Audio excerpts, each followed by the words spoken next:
South ఇండియాలోనే అతి తక్కువ ధరకే రత్నాలు అందించే ఏకైక సంస్థ 6JVR. Hi, welcome to I dream. అసలే ఓ వైపు వానలు వరదలతో తెలంగాణ రాష్ట్రం తల్లడిల్లుతుంటే వాతావరణ శాఖ మరో హెచ్చరిక జారీ చేసింది.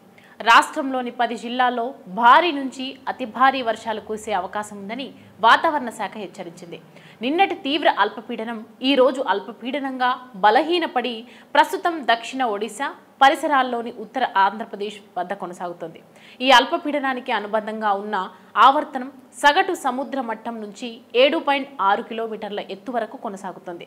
ఫలితంగా ఇవాళ కూడా పలుచోట్ల భారీ నుంచి అతి భారీ వర్షాలు కురుస్తాయని హెచ్చరించింది. తెలంగాణలోని నిర్మల్, నిజామాబాద్, జగిత్యాల్, సిరిసిల్ల, కరీంనగర్, పెద్దపల్లి, వికారాబాద్, సంగారెడ్డి, మెదక్, కామారెడ్డి జిల్లాల్లో అక్కడక్కడా కురిసే అవకాశం ఉంది. ఆదిలాబాద్, కొమరంభీం, మంచిర్యాల, భూపాలపల్లి, ములుగు, కొత్తగూడెం, ఖమ్మం, నల్గొండ, సూర్యాపేట, మహబూబాబాద్, వరంగల్, సిద్దిపేట, యాదాద్రి, రంగారెడ్డి, హైదరాబాద్, మహబూబ్ నగర్ జిల్లాల్లో అక్కడక్కడ భారీ వర్షాలు కురిసే అవకాశం ఉంది. తెలంగాణలో అక్కడక్కడ ఉరుములు, మెరుపులతో ఈదురుగాలులు, గాలి వేగం గంటకు 40 నుండి 50 కిలోమీటర్ల వేగంతో వీచే అవకాశం ఉందని అధికారులు తెలిపారు.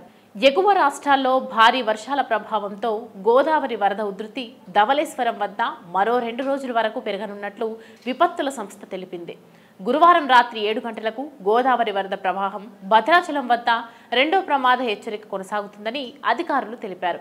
నీటి మట్టం 47.80 అడుగులు. ధవళేశ్వరం బ్యారేజీ వద్ద ఇన్ఫ్లో, అవుట్ఫ్లో 13.5 లక్షల క్యూసెక్కులు ఉందని 2వ ప్రమాద హెచ్చరిక జారీ చేసినట్లు వెల్లడించారు. 2వ ప్రమాద హెచ్చరికతో ప్రభావితమయ్యే అల్లూరి, తూర్పు గోదావరి, ఏలూరు, కాకినాడ, కోనసీమ, పశ్చిమ గోదావరి జిల్లాల్లోని 458 గ్రామాలను అప్రమత్తం చేస్తున్నట్లు అధికారులు చెప్పారు. విపత్తుల సంస్థ ఎప్పటికప్పుడు వరద ప్రవాహాన్ని పర్యవేక్షిస్తూ సంబంధిత జిల్లాల యంత్రాంగానికి సూచనలు జారీ చేస్తోంది. అత్యవసర సహాయక చర్యల కోసం 3 NDRF, 4 SDRF, మొత్తం 7 బృందాలు ఉన్నట్లు విపత్తుల సంస్థ ఎండీ తెలిపారు.